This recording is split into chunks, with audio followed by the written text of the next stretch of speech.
तो Avengers doomsday का trailer आने से पहले हम लोग इस मूवी की टाइमलाइन समझने की कोशिश कर रहे हैं, जहां पर अगर तुमने इसका पार्ट 1 नहीं देखा है तो आई कार्ड पे वीडियो मिल जाएगी, जाकर जरूर चेकआउट कर लेना। एंड आज हम इस वीडियो में बात करेंगे उन सारे सवालों को जो कि इस मूवी की वजह से मार्वल का फ्यूचर डिसाइड करेगी। कैसे ये मूवी मार्वल का फ्यूचर यूनिवर्स सेटअप करेगी, आखिर क्यों इस मूवी का नाम डूम्सडे ही पड़ा, और फिर ये इनकर्जन होते क्या है और ये वर्क कैसे करते हैं, कैसे डॉक्टर डूम पूरे मल्टीवर्स को खत्म नहीं बल्कि बचाने के पीछे लगा हुआ है, और क्या स्टीव रॉजर्स विलन होने वाला है इस मूवी के अंदर। आखिर थॉर और डॉक्टर डूम आपस में लड़ाई कर क्यों रहे हैं, और सबसे बड़ा सवाल ये कि जब ये सब हो रहा होगा तो लोकी क्या कर रहा होगा, एंड उसकी इस मूवी के अंदर एंट्री कैसे होने वाली है, और क्या लोकी लास्ट में मर भी जाएगा। तो अगर तुम्हें इन सब सवालों के जवाब चाहिए तो इस वीडियो का एंड तक देखना, मैं तुम्हें हर एक चीज क्लियर करके बताऊंगा। अब मैं पहले ही बता दूं, ये सब एक फैन थ्योरीज हैं एंड स्पेकुलेशंस लगा के ही मैं इन चीजों को प्रिडिक्ट कर पा रहा हूं। तो कोई भी कमेंट सेक्शन में ये आके मुझे गाली नहीं देगा कि भाई तूने मूवी देख ली क्या जो ऐसा बोल रहा है। खैर, हम यहाँ पे कॉमिक्स की भी बात करेंगे कि आखिर कॉमिक्स में इनकर्जन्स कैसे होते थे और डॉक्टर डूम ने कैसे यूनिवर्स को बचाया था। एंड क्योंकि इस मूवी का भी एंड इन्फिनिटी वॉर जैसा होगा तो ढेर सारे सवाल मेरे तुम्हारे हम सबके दिमाग में चल रहा है, और इन सारे सवालों को मैं इस वीडियो के एंड होते होते खत्म कर देने वाला हूँ। तो स्नैक्स लेके बैठ जाओ क्योंकि तुम्हारा भाई हर एक चीज क्लियर करने वाला है। तो सबसे पहला यही सवाल आता है कि भाई साहब सिनेमा कॉन में ट्रेलर तो इन्होंने दिखा दिया, पर अभी तक हमें असली ट्रेलर इंटरनेट पे देखने को नहीं मिला, not even a single leak. Leaks ना आने के पीछे एक बहुत बड़ा रीजन है कि जो कि सिनेमा कॉन के अंदर उन्होंने लेजर पॉइंटर्स लगा रखे थे कि जो कोई भी फोन निकाल रहा था उसे वो लोग वहीं पे धर ले रहे थे और उसकी फोन छीन ले रहे थे, और इसी वजह से कोई भी लीक बाहर नहीं आया है, not even a single clip. भाई साहब एक क्लिप तक बाहर नहीं आई है। खैर, इस ट्रेलर के आने की प्रोबेबिलिटी जहां तक मुझे लगती है वो है मंडे 19 तारीख को। अगर मंडे को भी नहीं आता है तो 26 तारीख तक वेट कर लेना। 26 अप्रैल को गारंटीड ये ट्रेलर आएगा, क्योंकि 26 अप्रैल ही वो दिन है जब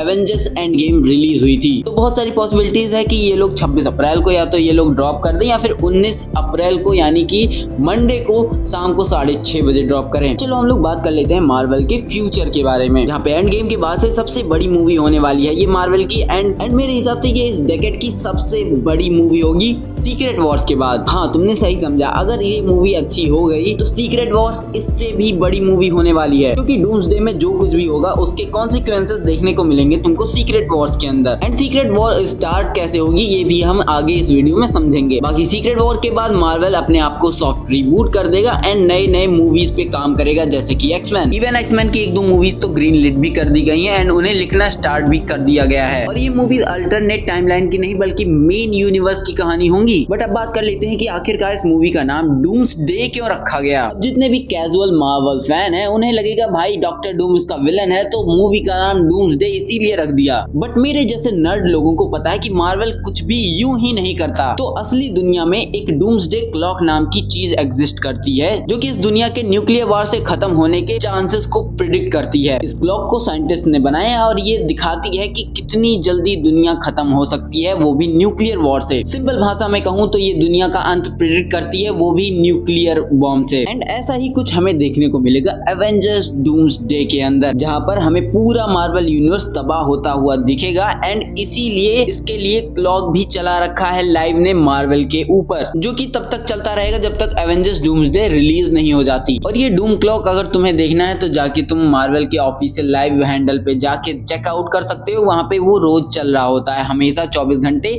जब तक डूम्सडे आ नहीं जाता। तो हाँ, ये बस एक नाम नहीं है बल्कि ये डिनोट करता है कि मूवी में होने क्या वाला है। देन नेक्स्ट सबसे बड़ा सवाल आता है जो कैजुअल मार्वल फैन है उनके लिए कि भाई ये इनकर्जन्स क्या है, ये वर्क कैसे करते हैं। तो मैं बता दूं, अब जो डूम्सडे के अंदर तबाही आ रही है उसका नाम है इनकर्जन्स। एंड अब तक मार्वल मूवीज के अंदर हमें इसका मेंशन सिर्फ एक बार एक जगह ही दिखाया गया है, जो कि है doctor strange multiverse of madness के पोस्ट क्रेडिट में, जहाँ पर क्लिया पहुंचती है और डॉक्टर स्ट्रेंज को अपने साथ ले जाती है और कहती है इनकर्जन्स तुमने स्टार्ट कर दिए एंड हमें उसे रोकना होगा। तो यानी कि मूवीज में इसको ब्रीफली कहीं भी स्पेसिफाई नहीं किया गया है, तो हम कॉमिक्स की हेल्प लेंगे इसको समझने के लिए, जहाँ पे कॉमिक्स में इनकर्जन्स का मेन कॉज होता है बियॉन्डर्स। अब बियॉन्डर्स कुछ ऐसे एंटिटीज हैं जो कि बहुत ज्यादा पावरफुल हैं एंड कॉस्मिक बीइंग्स हैं, जो कि किसी एक्सपेरिमेंट के चलते मल्टीवर्स को तबाह करने में लगे हुए हैं, जिसके दौरान वो इटर्निटी और द इन्फिनिटी जैसे कॉस्मिक बीइंग्स को मार देते हैं, जिसकी वजह से मल्टीवर्स स्टेबलाइज नहीं रह जाता और वो कोलैप्स करने लगता है। एंड ऑलरेडी हमने इटर्निटी को थॉर लव एंड थंडर में देखा है, जिससे गॉड द गॉड विचर अपनी बेटी को वापस मांगता है। खैर अब इतनी बड़ी कॉस्मिक एंटिटीज के बिना मल्टीवर्स कोलैप्स करने लग जाता है और गैलेक्सी यूनिवर्स के पैरेलल अर्थ एक दूसरे में कोलाइड करने लग जाते हैं। और वो भी ऐसा नहीं कि अलग अलग स्पेस से आ रहे हैं, वो भी एक ही स्पेस में आके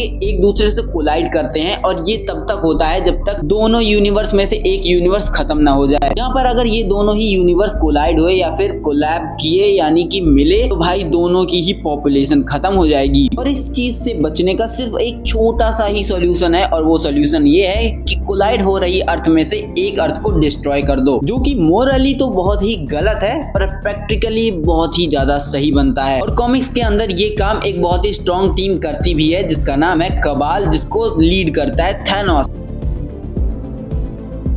खैर अब हम जान लेते हैं कि आखिरकार डॉक्टर डूम मल्टीवर्स को बचाता कैसे है। और हाँ, तुम सही सुन रहे हो, डॉक्टर डूम मल्टीवर्स को खत्म नहीं बल्कि बचाने के लिए आता है। तो अब जिन महान लोगों को भी लग रहा है कि डॉक्टर डूम तो इस दुनिया को खत्म करने आ रहा है और वो तो विलन है, तो मैं बता दूं डॉक्टर डूम वो इंसान होगा जो कि मार्वल यूनिवर्स को सेव करेगा। तो कॉमिक्स में जब इनकर्जन की वजह से सब कुछ टूटने लगता है और हर एक अर्थ आपस में कोलाइड हो जाते हैं एंड सिर्फ टुकड़े टुकड़े बचते हैं अलग अलग मल्टीवर्सल अर्थ्स के, तो डॉक्टर डूम बियॉन्डर्स के पावर्स को चुरा लेता है एंड उन्हीं टूटे हुए पीसेस से एक नया वर्ड बनाता है जिसको नाम दिया जाता है बैटल वर्ड। एंड ये डूम मूवी में कैसे करेगा इस पे हम नेक्स्ट वीडियो में बात करेंगे, क्योंकि हम बात करने वाले हैं लोकी, थॉर और स्टीव रॉजर्स के ऊपर, जहाँ पे हमें समझना होगा कि लोकी, स्टीव रॉजर्स और थॉर का इस मूवी में आखिरकार रोल क्या है। तो सबसे पहले मूवी स्टार्ट ही होगी स्टीव रॉजर्स जो कि पास्ट में जाकर अपना लाइफ पैगी के साथ बिता रहा है, बच्चे पैदा कर रहा है एंड एंजॉय कर रहा है, जो कि एक हिसाब से उसने टाइमलाइन को फकअप किया है और ये बहुत बड़ी प्रॉब्लम है। जहाँ पे स्टीव रॉजर्स पैगी के साथ रातें रंगीन कर रहा होता है, तभी एंट्री होगी डॉक्टर डूम की, जो कि उसे बोलेगा कि अपनी बीवी और बच्चे को सैक्रिफाइस कर दे भाई, वरना तेरी वजह से बहुत सारे लोग मरेंगे, मल्टीवर्स कोलैप्स हो जाएगा एंड इतनी डेथ्स होंगी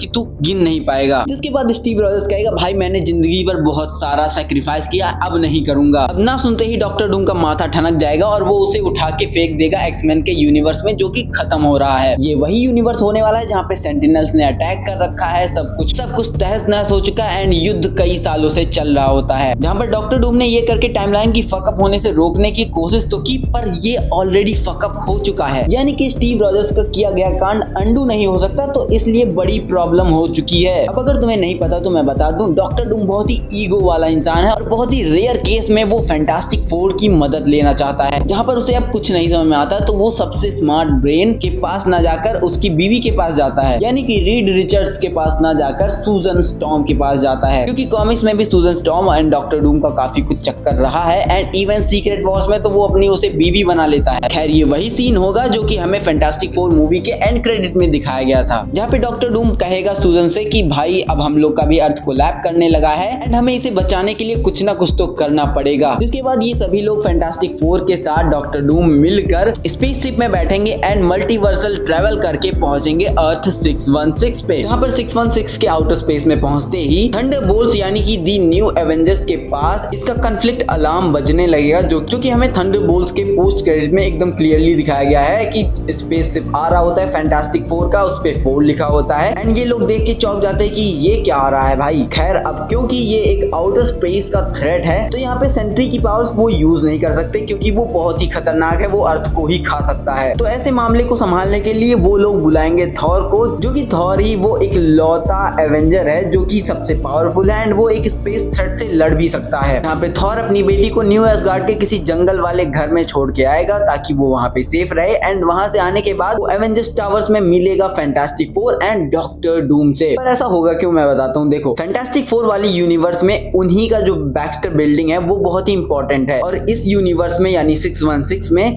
जो एवेंजर्स टावर है वो बहुत ही इंपॉर्टेंट है एंड ये दोनों ही न्यूयॉर्क में एग्जिस्ट करते हैं। जब फैंटास्टिक फोर वहां पे आएंगे 616 के अंदर तो उन्हें पता चल जाएगा कि यहाँ पे बैक्स्टर बिल्डिंग नहीं एग्जिस्ट करती है, उसकी जगह एवेंजर्स टावर एग्जिस्ट करता है। तो इसीलिए वो इजिली समझ जाएंगे कि ये इस दुनिया के हीरोज हैं, जहाँ पे रीड रिचर्ड्स इन सबको समझाएगा कि मल्टीवर्स कैसे कोलैप्स होने लग रहा है एंड उनकी अर्थ को किस किस चीज चीजों से खतरा है। जिसके बाद डॉक्टर डूम उन्हें बहुत ही अच्छे से मैनिपुलेट करेगा एंड उन्हें 2 टीम्स में बांट देगा, जिनमें से पहली टीम में उन्हें बिना दिमाग के लड़ने वाले लोग चाहिए, जिसमें कि थॉर, थंडरबोल्ट, शैंग-ची और डॉक्टर डूम रहेगा। वहीं सेकंड टीम में हमें थोड़े से साइंटिफिक और टेक्नोलॉजिकल एडवांस लोग चाहिए होंगे, जिसमें नेमोर, fantastic four, Suri, Spiderman, Hulk ऐसे लोग रहेंगे। जहां पर पहली टीम जो कि दूसरे यूनिवर्सेस में ट्रेवल करेगी, वहीं पे दूसरी टीम अर्थ पे ही रहेगी और रिसर्च करके पता लगाएगी कि इसको रोका कैसे जाए, जो कि कॉमिक्स में भी हो चुका है, क्योंकि इल्यूमिनाटी का जो फाउंडिंग मेंबर होता है वो रीड रिचर्ड्स ही होता है और यही फिगर आउट करता है कि इनकर्जन्स हो रहे हैं एंड इसे रोकना कैसे है। जहां पर थॉर वाली टीम पहुंचेगी एक्समैन के यूनिवर्स में एंड वो वहां पे पहुंचकर देखेंगे ये लगभग दुनिया खत्म होने वाली है, वॉर के एंड कगार पे पहुंची हुई है, हम म्यूटेंट्स भाग रहे हैं, सेंटिनल्स ने पूरा आतंक मचा रखा है, अर्थ लगभग डिस्ट्रॉय होने वाली है, लोग पागल हुए जा रहे हैं। जिसपे से ये सब देखने के बाद डॉक्टर डूम कहेगा कि ये लोग तो पहले से ही मरने वाले हैं और अगर इनका अर्थ हमारे अर्थ से कोलाइड कर गया तो बहुत बड़ी प्रॉब्लम हो जाएगी। ये सभी लोग तो ऑलरेडी मर चुके हैं और हमारे अर्थ पे जो खुशहाल जिंदगी जी रहे हैं वो भी मरने लग जाएंगे। तो इस चीज का जो वो लोग सोल्यूशन निकालते हैं डॉक्टर डूम के अकॉर्डिंग वो ये होता है कि इस अर्थ को ही डिस्ट्रॉय कर देते हैं, क्योंकि ये सुनने के बाद एक्समैन का खून खोलेगा और वो सब सीधा सीधा दी एवेंजर्स के ऊपर चार्ज कर देंगे कि भाई हम अपनी अर्थ को डिफेंड कर रहे हैं। जहां पर हमें दी ओजी एक्समैन वर्सेस एवेंजर्स देखने को मिलेगा, क्योंकि हमें ऑलरेडी डिस्क्रिप्शन से पता चल चुका है कि शैंग-ची गैम्बिट से लड़ रहा है एंड मिस्टिक येलेना का रूप लेके येलेना से ही लड़ रही है। एंड कोई बड़ी बात नहीं होगी कि साइक्लॉप्स डॉक्टर डूम और थॉर दोनों से ही लड़ रहा हो अकेले, या फिर स्टॉर्म और थॉर लड़ रहे हो और डॉक्टर डूम और साइक्लॉप्स लड़ रहे हो, जो कि एक बहुत ही खतरनाक बैटल होगी। फिर यहाँ पे एंट्री होगी डेडपूल की, जो कि कैप्टन अमेरिका के साथ घूम रहा होगा, वो भी वुल्वरीन को लेके। एंड ये सभी लोग टाइम ट्रेवल करके इस यूनिवर्स को बचाने की कोशिश ही कर रहे होंगे। तभी स्टीव रॉजर्स उससे बोलेगा कि ये हरामी मानुस यही वो इंसान है जो कि इस दुनिया को खत्म करना चाहता है। स्टीव रॉजर्स समझाएगा थॉर को कि भाई इसका और भी सॉल्यूशन हो सकता है, हमें मोरली गलत काम नहीं करना चाहिए। अगर हम दूसरे यूनिवर्सेस के लोगों को खत्म कर देंगे तो भाई साहब ये मोरली बहुत ही गलत काम है। जिसपे थॉर को रियलाइजेशन होगा कि हाँ भाई अगर उन्होंने उन यूनिवर्सेस को खत्म कर दिया तो अच्छा तो नहीं होगा, और ये लोग एक यूनिवर्स को बचाने के लिए कितना ज्यादा ब्लड बाथ करने वाले हैं, तो इसका कोई और सोल्यूशन निकालना ही बेटर ऑप्शन होगा, जो कि डॉक्टर डूम को बिल्कुल भी नहीं लगता कि ये बेटर ऑप्शन होना चाहिए। उसको यही लगेगा कि भाई सबसे बेटर ऑप्शन है कि दूसरी दुनिया को खत्म कर दो। जिसपे अब दी एवेंजर्स और एक्समैन मिलकर डॉक्टर डूम के ऊपर अटैक करने की कोशिश करेंगे एंड इसी दौरान थॉर जब डॉक्टर डूम के ऊपर स्टॉर्म ब्रेकर फेंक के मारेगा, जैसा उसने थैनोस को रोकने के लिए किया था, तो वो इस बार पकड़ लेगा उसके स्टॉर्म ब्रेकर को और भाई साहब जो और फार्मिंग होने वाली इस सीन में लोग पागल होने वाले हैं। एंड इसके बाद डॉक्टर डूम उन सभी को पीटेगा बुरी तरीके से एंड डेडपूल तो वो टाइम पैड लेगा और वो पहुंचेगा टीवीए में, जहाँ पे टीवीए में जाके वो टाइमलाइंस को समझने की कोशिश करेगा एंड उसके बाद उसे समझ में आएगा कि यहाँ पे लोकी बैठा हुआ है जो कि इन टाइमलाइंस को पकड़े हुए है एंड यूनिवर्सेस को संभाल रहा है। तो अगर वो इन यूनिवर्सेस का कंट्रोल खुद ले ले या फिर लोकी को मैनिपुलेट कर दे तो वो इन यूनिवर्सेस को बचा सकता है, जो करने के लिए उसे लोकी से 1-on-1 करना पड़ेगा। एंड सच कह रहा हूँ इस 1-on-1 के दौरान इतना ज्यादा ब्लड बात होगा, क्योंकि जब भी लोकी अपने एक भी उंगली को किसी भी टाइमलाइन से हटाएगा तो वो टाइमलाइन डेड हो जाएगी, यानी कि उसमें रह रहे हर एक इंसान की मौत हो जाएगी। एंड ये चीज डॉक्टर डूम को नहीं पता होगी कि वो टाइमलाइंस को जैसे ही छोड़ेगा तो टाइमलाइंस मरने लगेंगी, तो वो लोकी को पकड़ेगा, मारेगा एंड उसको इतनी बुरी हालत में कर देगा कि वो सारे टाइमलाइंस छोड़ देगा एंड पूरा मल्टीवर्स कोलैप्स कर जाएगा एंड यहीं पे ये मूवी खत्म हो जाएगी। क्या इसका मतलब पूरी दुनिया खत्म हो गई और मल्टीवर्स नहीं रह गया, कुछ भी एग्जिस्ट नहीं करेगा और यहीं पे मूवी खत्म हो जाएगी? तो हाँ भाई यहीं पे मूवी खत्म हो जाएगी। इसके बाद हमें डायरेक्ट सीक्रेट वॉर्स दिखाया जाएगा, जिसके अंदर हमें दिखेगा जो कि मल्टीवर्स खत्म होने के तुरंत बाद हुआ एंड उसके बाद कुछ ऐसा होता है कि एक ही दुनिया बसती है, एक ही टाइमलाइन बसता है, जिसके अंदर एक यूनिवर्स होता है जिसके अंदर कई सारे लोग रह रहे होते हैं, जो कि हर एक अर्थ को मिलाकर बना हुआ होता है एंड इसका नाम होता है बैटल वर्ल्ड, जो कि ये प्योरली सीक्रेट वॉर्स की टाइमलाइन है। एंड सच कहूं तो ये बोलते हुए मुझे गूज़बम्स आ रहा है भाई। मैं सोच रहा हूँ कि मूवी कितनी हाई पे एंड होगी कि सीक्रेट वॉर्स के लिए लोग पागल होने वाले हैं, और मुझे नहीं लगता इससे ज्यादा हाई कुछ और हो सकता है, क्योंकि इस वक्त मार्वल यूनिवर्स के अंदर सबसे पावरफुल जो कोई इंसान है वो है सिर्फ और सिर्फ लोकी, और डॉक्टर डूम को उसी को पेलना पड़ेगा अगर उसे बिग बैडी बनना है तो। खैर इसके बाद हम सीक्रेट वॉर्स की टाइमलाइन भी समझेंगे और उसको हम नेक्स्ट वीडियो में कवर करने वाले हैं, तो मेक श्योर करना चैनल पे सब्सक्राइब कर लेना, क्योंकि ऐसी तगड़ी तगड़ी तुम्हें मार्वल की डिटेल्स मिस ना हो जाए। अगर तुम भी मार्वल फैन बॉय हो या फिर फैन गर्ल हो, मेक श्योर करना कि वीडियो को लाइक कर दो और भाई दोस्तों में शेयर करो जिन्हें नहीं पता कि डूम्सडे में क्या होने वाला है, उन्हें बताओ, मेरी वीडियो भेजो, उन्हें बताओ कि भाई ये होगा, देख जाके वीडियो। खैर आई होप कि वीडियो तुम्हें पसंद आई हो, इन्फॉर्मेटिव लगी हो, मजा आया हो, गूज बम्प्स मिले हो एंड तुम्हें वो एक आउटलाइन मिल गया हो कि डूम्सडे में क्या होने वाला है, जो कि सच कहूं मूवी हिस्ट्री में एक बहुत बड़ा इवेंट है। एंड आई एम होपफुल कि रूसोस बहुत ही अच्छे से डिलीवर करेंगे। खैर मिलते हैं नेक्स्ट सीक्रेट वॉर वाली वीडियो में, तब तक के लिए टाटा bye bye and peace out.